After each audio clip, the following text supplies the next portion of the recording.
Hi friends, welcome back to my mini vlog. ಇವತ್ತು simple ಆಗಿ ಈ ಥರ ರೆಡಿ ಆಗ್ಬಿಟ್ಟು ಇನ್ನು ಟಿಫನ್ ಲಂಚ್ ಬಾಕ್ಸ್ ಎಲ್ಲಾನು ನೀಟಾಗಿ ಪ್ಯಾಕ್ ಮಾಡಿಕೊಂಡು ಮನೆ ಕೆಲಸ ಕಂಪ್ಲೀಟ್ ಆಗಿ ಫಿನಿಶ್ ಮಾಡಿಕೊಂಡು ಶಾಪ್ಗೆ ಬಂದೆ. ಅಲ್ಲಿಂದ ಇವತ್ತು ನನ್ನ ಮಗನಿಗೆ ರಿಅಡ್ಮಿಷನ್ ಮಾಡಿಸೋದಿತ್ತು, ಹಾಗೆ ಯೂನಿಫಾರ್ಮ್ ಮೆಜರ್ಮೆಂಟ್ ಕೊಡೋದಿತ್ತು ಅಂತೇಳಿ ಅವ್ರ ಸ್ಕೂಲ್ ಹತ್ರ ಕೂಡ ಬಂದು ಮೆಜರ್ಮೆಂಟ್ ಮತ್ತೆ ಅಡ್ಮಿಷನ್ ಪ್ರೊಸೆಸ್ ಎಲ್ಲ ಮುಗಿಸ್ಕೊಂಡ್ವಿ. ಹಾಗೆ ಸಂಜೆಗೆ ನಾವೆಲ್ಲರೂ ಒಂದು ಮೂವಿಗೆ ಹೋಗೋಣ, ತುಂಬಾ ದಿನಾನೇ ಆಗಿದೆ ಮೂವಿಗೆ ಹೋಗಿ, ಮತ್ತೆ ಮಕ್ಳಿಗೆಲ್ಲ ರಜಾ ಇತ್ತಲ್ವಾ, ಸೊ ಹಂಗಾಗಿ ಅವ್ರಿಗೂ ಸ್ವಲ್ಪ ಹೊರಗಡೆ ಕರ್ಕೊಂಡು ಹೋದಂಗೆ ಆಗುತ್ತೆ ಅಂತೇಳಿ ಇವತ್ತು ವಾಮನ ಮೂವಿಗೆ ಬಂದಿದ್ದೀವಿ.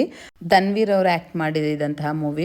ಸಾಂಗ್ ಮಾತ್ರ ಸೂಪರ್ ಆಗಿದೆ. ಸೊ ಮೂವಿ ಕೂಡ ಚೆನ್ನಾಗಿರುತ್ತೆ ಅನ್ನೋ ಎಕ್ಸ್ಪೆಕ್ಟೇಷನ್ ಅಲ್ಲೇ ಹೋದ್ವಿ. ಏನಂತಂದ್ರೆ ಮೂವಿ ಯಾಕೋ ಅಷ್ಟು ಸ್ಯಾಟಿಸ್ಫ್ಯಾಕ್ಷನ್ ಅಂತ ಅನ್ಸ್ಲಿಲ್ಲ. ಹೆಂಗಿತ್ತು ಮೂವಿ ಅಂತಂದ್ರೆ, ಫಾರ್ ದ ಫಸ್ಟ್ ಟೈಮ್ ನನ್ನ ಮಗ ಒಂದು ಮೂವಿಗೆ ಹೋಗಿದಾಗ ನಿದ್ದೆ ಮಾಡ್ದ ಚೆನ್ನಾಗಿ ಅಂತ ಹೇಳಿದ್ರೆ ಅದು ಈ ಮೂವಿನೇ.